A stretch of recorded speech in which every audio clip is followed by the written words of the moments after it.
So hi. Hi, thanks for having me here.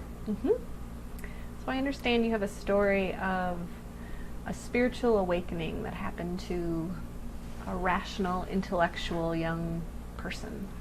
Yeah, I was a very, very intelligent, totally focused, mentally focused person, and emotionally and socially kind of shut down and isolated. Totally into science, mathematics, computers. It was back in the 70s. Yeah, very much. That was my. I really believed that. I was a devotee of the rationalistic, materialistic worldview, you might say. And was there anything that was wanting in that? Did that help? Did that make you feel complete? The sciences. Was there anything missing for you? Well, I didn't. I wanted to know truth. I wanted to know the truth, and so I didn't think there was anything was lacking in science. It's just I needed to explore using these tools, using my logic, using my rational faculty, my analytic faculty, to really discover what was true. And so I set off on that quest. But I definitely was not feeling comfortable in my life. I felt there was something, I didn't know something. It didn't feel real. Something didn't feel right. I wasn't willing to accept the pat answers or social norms. I wanted to, so I kept myself away from life in a way because I wanted to know.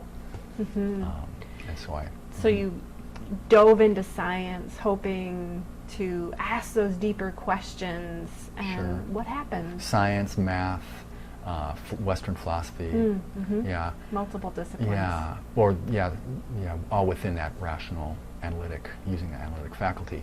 And I wasn't into any drugs, and I hadn't even maybe sipped a little alcohol when I was 13, but I never done anything, any sort of mind-altering substance. I was not into religion, but I was into this rational faculty, and I took it to my own personal extreme, going to a university and a college and studying the foundations of mathematics and the philosophy of science and the modern Western philosophy that looks at analytic thinking, looking at itself, looking at the nature of analytic thought, very recursive, and I had in a nutshell, it was many years long exploration. But I came to this place where I realized that faculty, and this was excruciating, I was just really focused on this.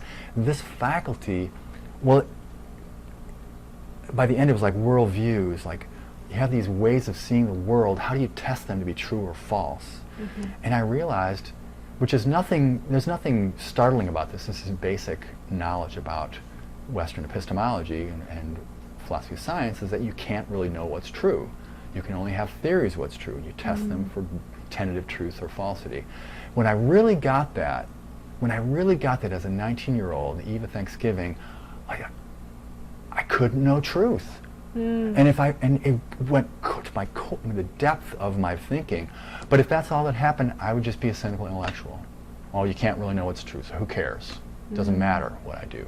But instead, I happened to have an experience of what I would later understand as grace, or spiritual awakening, deep understandings blossoming into my consciousness, and I could sort of put words on things. And this was like full body, full emotion experiences, and the experience was joy. This blissful understandings that were kind of opening in my consciousness, and I could put some words on them, sort of, but knew they couldn't capture it. They could not capture the essence of it. It's too subtle, too deep, too beautiful.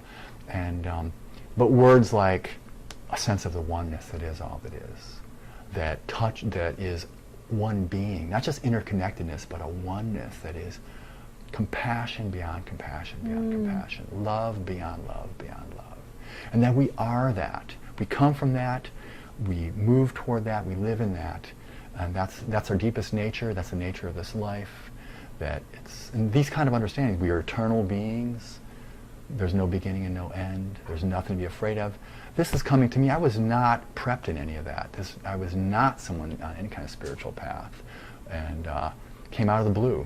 So this was a surprise for you to have this experience, this direct experience.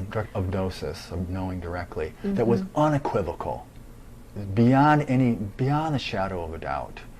It's like, So something that you could just hold on to and no one could say that didn't happen to you. They could say it didn't happen if they wanted to. but it didn't matter. And how did it change how you related to people after that? Well, this is more of a many years process, but I feel like that experience gave me an ability to bridge with people that were locked into more of a rigid, like rationalistic, materialistic worldview, which to me sometimes seems kind of like an ironclad view that thinks it has the whole world encompassed when actually it doesn't at all. Mm-hmm. So I feel like I can bridge with people like that. I can empathize, I can speak to them in their language, but I perform poetry and stories of various people, and those feel like they can really sow seeds of awakening within that, that consciousness. Yeah.